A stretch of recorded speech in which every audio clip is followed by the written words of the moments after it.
Hey everybody, what's up? Thank you for joining me on this video. I'm really excited about this one. Marty Friedman sat down with Nick Bowcott from Grim Reaper and Sweetwater to talk about creating your identity as a guitar player. And inside this interview, there was some extremely valuable information, but there's one section of this video that really stuck out to me. And it's something that I do subconsciously. I didn't understand what I was doing, but it kind of makes sense. And I think a lot of people do it too, but there's so much to be learned here about this thing that Marty describes. And so let's check that out real quick. This is awesome. All right, here we go. But the fact that I just played one chord several times and it didn't sound like just one chord. I get lost on that stuff. Like what I'll do is, This is huge. if there's a song, if I say I'm doing a session and they're going, okay, this is your solo part and it's just on one note, I'll have them do a move for me because my brain's not good enough to make the movement with my guitar over a single drone. Ah, this is a good point. Now, I can give you That was something that a really might good help way to with that. describe that. Of course, depending on the song, but if you hear one chord, you can pretend that's a bass drone under a chord progression. Yeah. So, like, if you give me just like an A there, Hold on. So just any kind of A. This is awesome.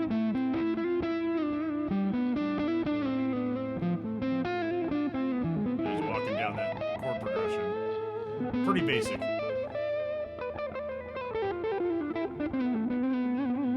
So you can hear Basic four concept. chords under that. yeah.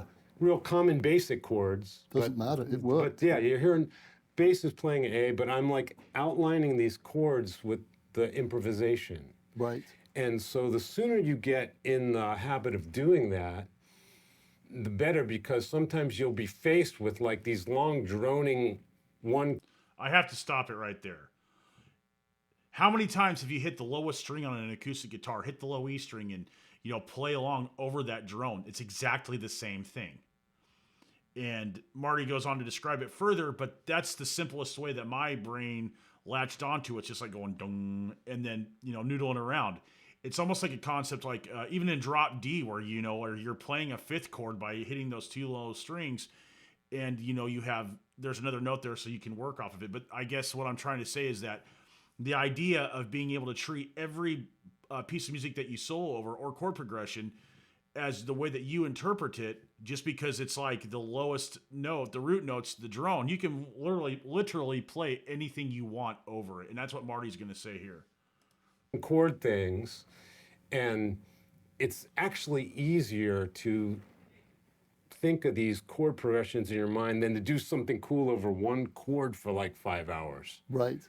So if you make up your own chord progression and follow that, and it's over this one chord, people are going to think, what's he thinking about? It's really melodic, but you're really just following the chords that you choose. And what would you suggest the best way of following? Like arpeggios, obviously, and the easy. Arpeggios are like That's the what Marty basic played way as to the do example. it. But you have to hear these things. Like, for example, you take a basic arpeggio form, like We all know that one.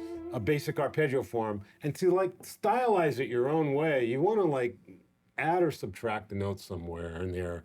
And this should be everyone's choice, not necessarily the one that I'm going to come up with now. Right, okay. The concept of adding and subtracting. If you go, you see what I'm saying? That sounded like Tornado of Souls right there. That's kind of the idea that he's using about the arpeggio and what notes to play and what notes not to play.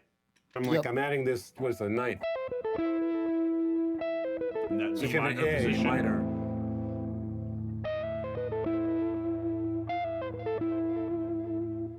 So there's two ways to get around, well, there's more probably, but like, see, I did. So that's my first phrase there, for example. So how do I get to it in an interesting way? I'll go.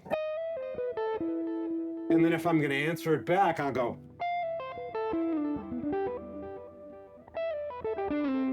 Call and response. So I'm just kind of calling and responding to myself, listening carefully to what I just did so I'm able to respond to it. Right. There we have it. That's prolific. Treat every chord progression as if you're just playing your own over that root chord, over the one chord. And if you're playing over, one chord, use call and response. You create a phrase, whatever it may be, and when you stop that first phrase, think of the phrase that you play as a response to it. So, if you end on it like Marty in his style ends on notes that necessarily sound outside, outside of what you would normally expect, or into a different skill. He's outlining what he wants to play. He's just, the reason why it's working is because he's resolving it. It's almost like playing the modes. For me, when I learned them, I had to hear the droning string behind them to understand how they sounded. It's almost the same thing. It's just that once you start playing like that, you hear the different tonalities and you know where to go with them. So you know where to resolve it. So like, for example, if you're playing, the Dorian mode, and you're playing in C, that's going to start on a D. You're going to have to resolve that on a D. Like, it took me a long time to grasp that concept. I'd say, how come this doesn't sound right? I didn't resolve it. And that's what he's talking about, is resolving those phrases with the response. So the call is leaving it on on a cliffhanger, and then the response gives it resolution. I have a video of a demonstration, something that's kind of Marty-esque after this, that it's going to show something that my interpretation of this. Check it out. There'll be a lesson if you want to learn how to play it. Thanks again. Right on.